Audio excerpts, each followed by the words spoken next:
تحية محملة بالخيرات والنعيم عليك أيا كان مكانك في هذه الدنيا، أيا كان دينك، أيا كان جنسك، أيا كان جنسيتك، وأهلا بيك معنا في روائع يوم القيامة، اليوم اللي هتقوم فيه بإذن الله وهتبدأ تجني ثمار هذه القيامة الرائعة اللي هنبدأ خلاص ندخلها الآن في المرحلة الأخيرة المهمة جدا العملية من البرنامج، الجزء الرابع اللي اتفقنا عليه العملي.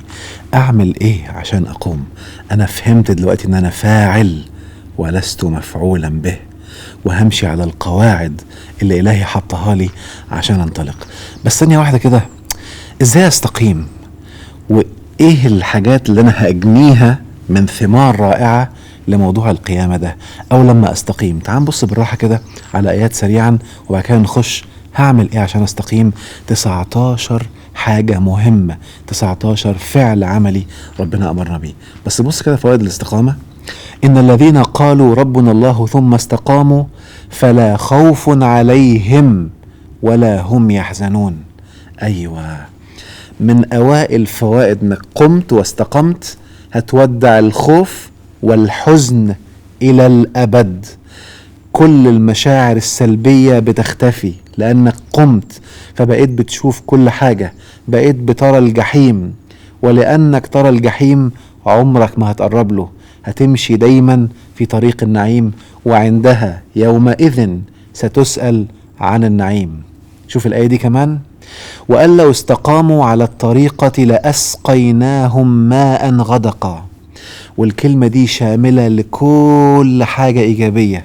الماء الغدق معناها رواية أو ري لكل شيء إيجابي، يعني نمو جسدك هيبقى مروي، رزقك، تطورك، نجاحك، ابتكارك، إبداعك، عملك. الماء الغدق هينزل عليك، فكل حاجة هتنمو في حياتك وهتبقى حرفيا عايش في جنة الأرض. ده لأنك استقمت. شوف الآية دي كمان، إن الذين قالوا ربنا الله ثم استقاموا تتنزل عليهم الملائكة ألا تخافوا ولا تحزنوا وأبشروا بالجنة التي كنتم توعدون نحن أولياؤكم في الحياة الدنيا وفي الآخرة ولكم فيها ما تشتهي أنفسكم ولكم فيها ما تدعون نزلا من غفور رحيم. ركز معايا بالله عليك عشان هقولك حاجة خطيرة أوي أوي أوي. مراتي نانسي بتحكي لي موقف حصل لها زمان، إن أنا لازم أكون مستعدة لكي أصل إلى ليلة القدر، وإن أنا أقتنصها، واللي فعلا هيوصل لليلة القدر وهيشوف الشروط بتاعتها أو علاماتها خلاص هيعدي. من قام ليلة القدر إيمانا واحتسابا غفر له ما تقدم من ذنبه. فهم قاعدين مستنيين لليلة دي، وكأن كل اللي أنا عملته هيتشال عشان أنا قاعد في الليلة دي قائم. حلو كده؟ وبالتالي ركز معايا بقى، في يوم من الأيام طلع بقى هي وصاحبتها كده بالليل بعد ما الشمس طلعت، ولقوا العلامات اللي بيقولوا عليها، وكانوا حاسين ان احنا خلاص احنا كده غفر كل حاجة. يا سلام. عايز اقولك معلومة خطيرة قوي. انت عارف معنى غفر له ما تقدم من ذنبه معناها ايه؟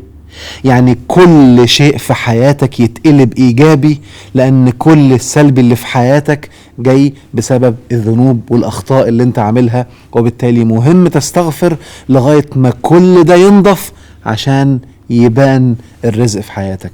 يعني لو لسه هذا الفتح ما حصلش، لو الشروط ال5 دول ما حصلوش، وقلت استغفروا ربكم إنه كان غفارا يرسل السماء عليكم مدرارا ويمددكم بأموال وبنين ويجعل لكم جنات ويجعل لكم أنهارا، لو ال5 دول ما حصلوش اوعى حد يكذب عليك ويقول لك أنا غفر لي ما تقدم من ذنبي.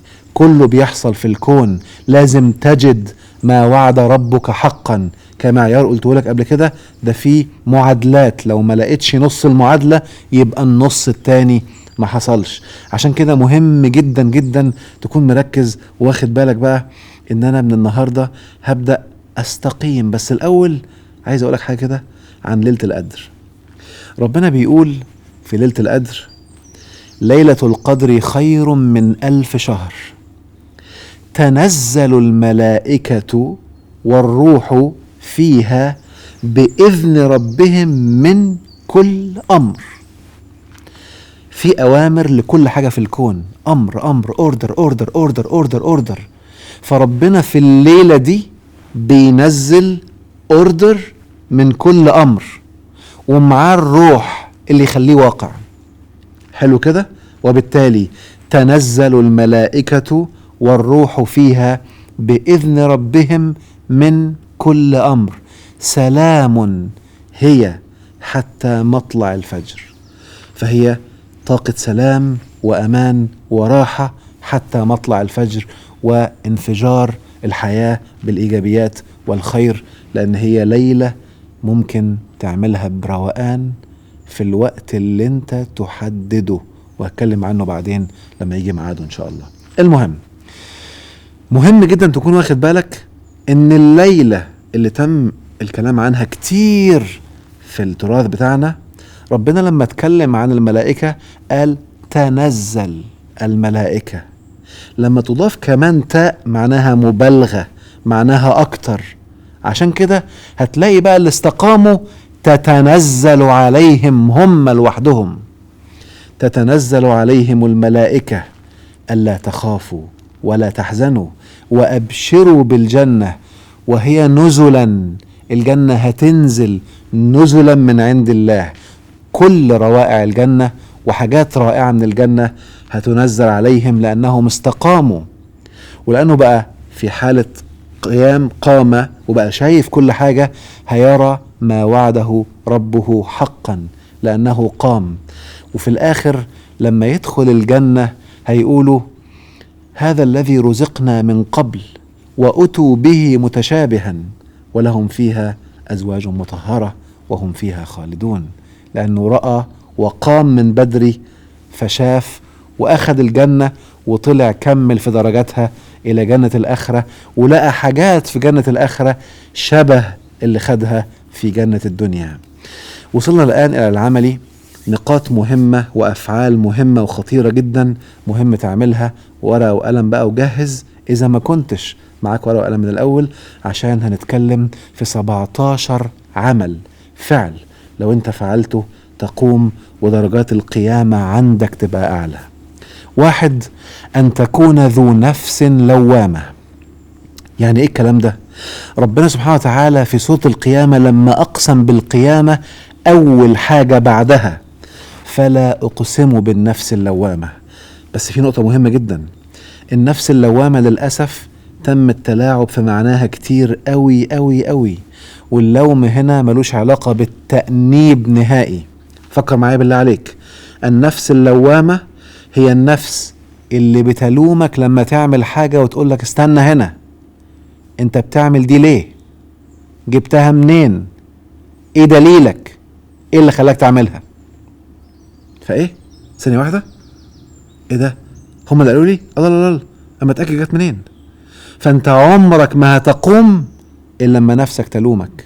استنى كده، انت بقالك سنين بتعمل كذا، جبت ده منين؟ مين قالك عليه؟ فبيحصل لوم لوم لوم عشان تفوق. اوعى تعمل عمل الا لما تطمن هذه النفس بانك جايب الدليل وعارف ومتبين والدنيا واضحة، مش زي ما كله بيعمل، مش هم اللي قالوا لي. وعمرك ما ستقوم الا لما هذه الخاصية في النفس تنشطها بعد ما طمسها الموروث وقال لك اوعى تفكر، هم بيفكروا لك، امشي وراهم من غير تفكير. عشان كده اللي في علم النفس بقى اسمه التأنيب، ده حاجة تانية خالص. اللي بيأنب نفسه التأنيب السلبي اللي الشيطان بيعمله اسمه ملوم. ركز في الآية دي كده، ولا تجعل يدك مغلولة إلى عنقك ولا تبسطها كل البسط فتقعد ملوما محسورا. يعني لما أنا أقعد أنب نفسي وأنب نفسي، ليه عملت كده؟ إيه اللي خلاني أصرف؟ ليه عملت كذا؟ وأقعد في حسرة وفي نار جوايا، الحالة دي أنا كده ملوم، ودي حالة سيئة. الشيطان بيخش يبدأ يقطع في صاحبها ويخليه يبقى في حسرة وفي ندم ومدحورا، وكل المشاكل النفسية بتحصل من حالة ملوم. وطالما ملوم مضموم إذن في الداخل طب مليم، مليم. ثانية واحدة بقى كده وركز في الآية دي. فالتقمه الحوت وهو مليم فلولا أنه كان من المسبحين للبث في بطنه إلى يوم يبعثون. والآية دي مذهلة نفسيا. كل إنسان مليم يعني عمال يلقي باللوم على غيره، هم السبب، هم اللي مسؤولين، هم اللي عملوا. الحوت سيلتقمه، سيحتوى بكل المشاكل، هيبقى كأنه في بطن الحوت بقاله سنين، كل ما يجي يطلع هيفضل في بطنه إلى يوم يبعثون. الله الله الله الله، يعني ممكن أفضل في بطن الحوت للدرجة دي؟ أيوة. طب أطلع من بطن الحوت إمتى؟ لما توقف إنك تكون مليم وتعمل إيه؟ وتقول لا إله إلا أنت سبحانك إني كنت من الظالمين. أنا ما عدتش هلوم حد، أنا اللي غلطان. وده اللي عمله يونس في بطن الحوت، لما كان بيلوم قومه فكان مليم، التقمه الحوت. ولما أدرك هذا الخطأ وربنا ألهمه الصواب وذكر ربنا وسبح وقال لا إله إلا أنت سبحانك إني كنت من الظالمين، وقف كونه مليم وأصبح الآن بيقوم. ساعتها كان يستحق أن يخرج من بطن الحوت. يا ترى كم واحد في الحياة النهاردة في بطن الحوت لأنه مليم وقاعد في العذاب ملوم؟ فهو يا ملوم يا مليم وناسي يعمل اللوم الحقيقي اللي قبل ما يفعل أي فعل. استنى، جبته منين؟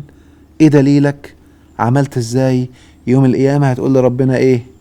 كل ما تعمل كده كل ما تقوم.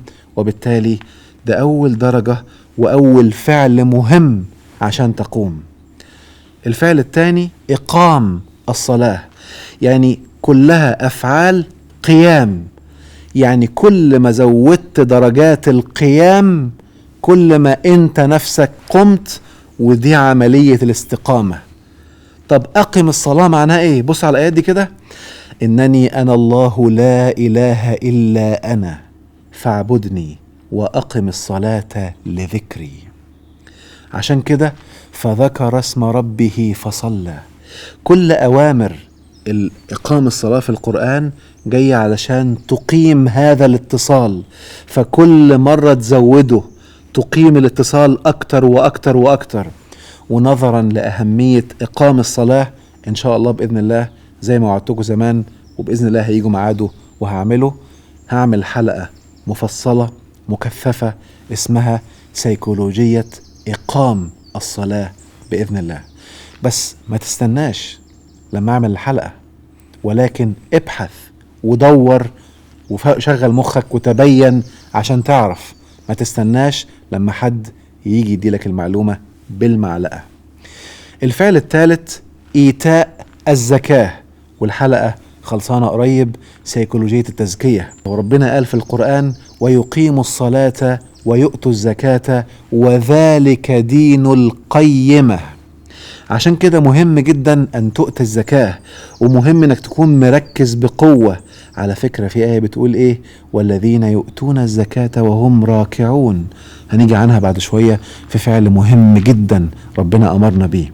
ولكن مهم أكون عارف أن أنا دوري كل يوم أتزكى في كل جوانب حياتي. فكل ما قرأت ووعيت وتعلمت وتزكيت درجة القيامة بتزيد في هذا الجانب، فده أمر مهم جدا. عشان كده طبيعي الأوامر دي وغيرها الموروث لعب فيها لعب كتير جدا، وبقت يلا طلع فلوس وخلاص. وعملية التزكية إنك تتزكى لكي تقوم غاب عنها الناس للأسف الشديد. نكمل الحلقة الجاية، أراك غدا إن شاء الله.